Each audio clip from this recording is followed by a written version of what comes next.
I wasn't sure whether I would do this morning, but every other time that we have scripture read and sung, I have my own little reflection of what has been said. And I was kind of convicted when Eric was preaching about $1 a day the other Sunday.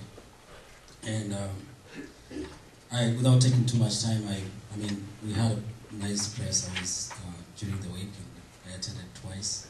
So it was neat to see how we were praying for the nations. But one thing that I always wonder about is how about, I know how it feels to live under $1 a day. How about somebody else who's never lived under $1 a day? Are you going to apologize, or are you going to feel bad about it? So what does it feel to live under plenty and complain about what you have? So I had a $1 conversation with Eric several times.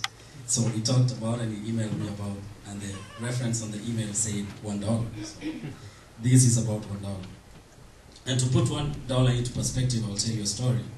Not just a story, but something that happened. As many of you who are regular attendants of this church know, that I went back to Kenya in 2009, December.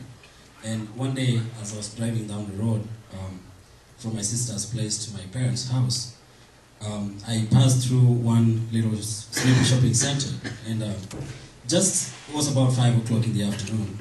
And as I was driving by, the people were streaming from the shopping center. And I looked at the side of the road, and I abruptly saw a woman who had a basket in her head and a baby fall down. So, and I just stopped.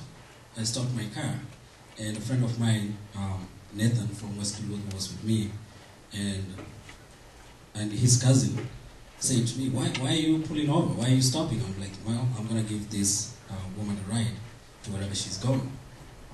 And they looked at me, and that young lady said to me, we don't do that in Kenya. And I'm like, well, I am a Kenyan too, and I'm going to do it. So Nathan got out of the car, we took a staff, and she had a basket full of fish, just a fresh fish, and you know how it smells good. And so we put that in the trunk of my car, and we got the baby and her, and the baby was 3 months old, very tiny little baby.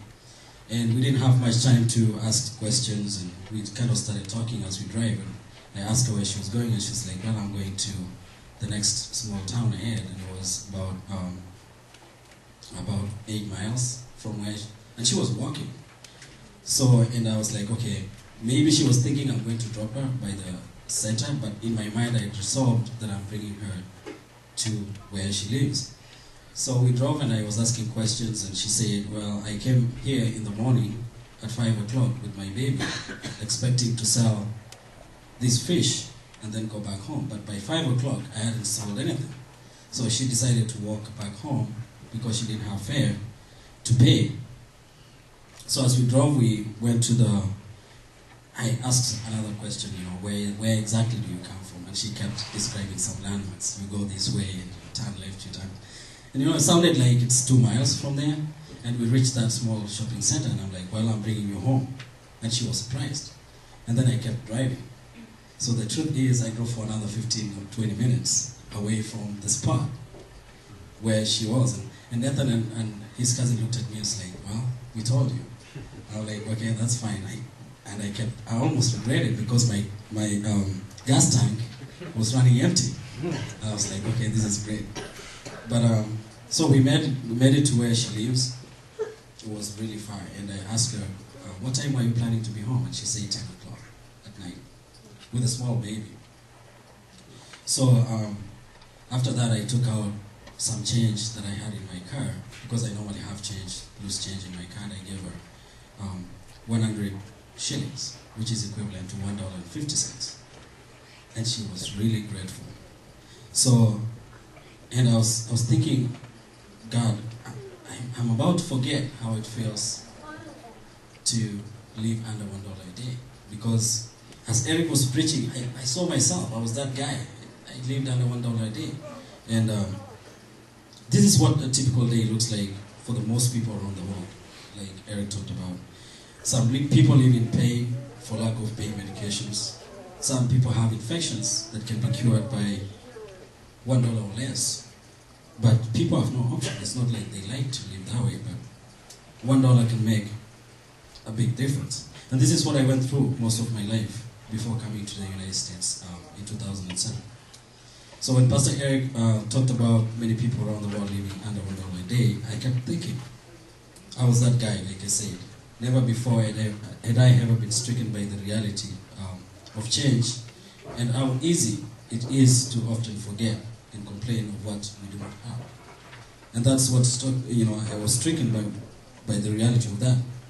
So I looked at myself in the light of the following. After having lived most of my life in $1 or less per day, and also knowing how much difference a dollar can make, and knowing right now that I know that people who live under $1 a day, it's a painful reality.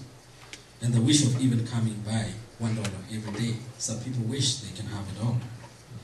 And the most important of all is how easy it is to forget the reality of living in $1 or less per day. So Eric talked about having roof on top of your head, food in the table, driving everywhere, clothes, clean water, warm shower.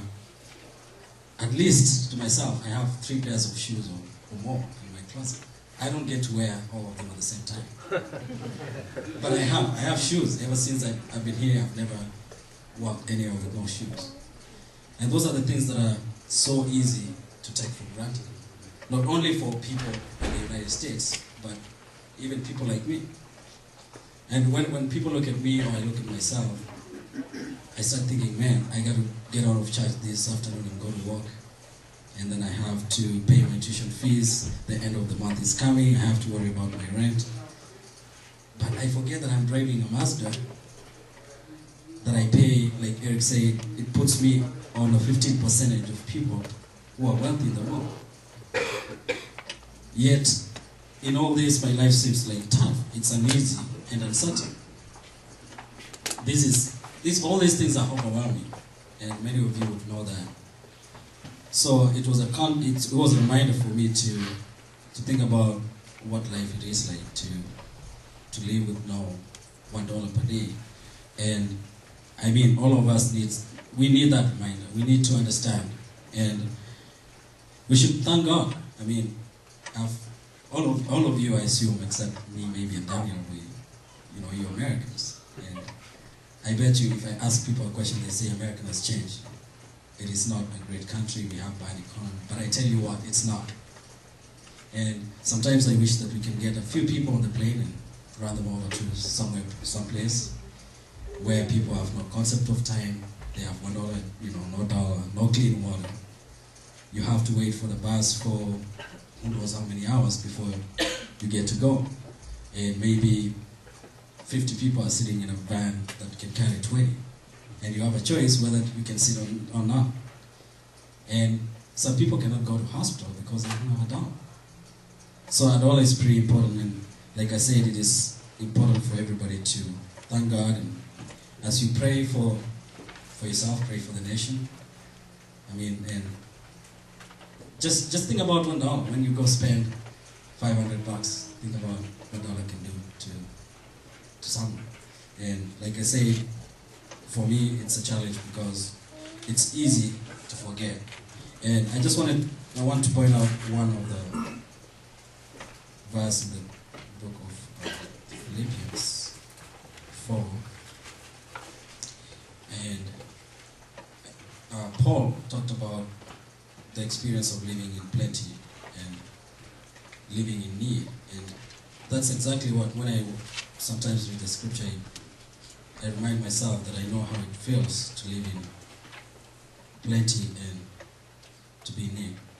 So Philippians 4:12.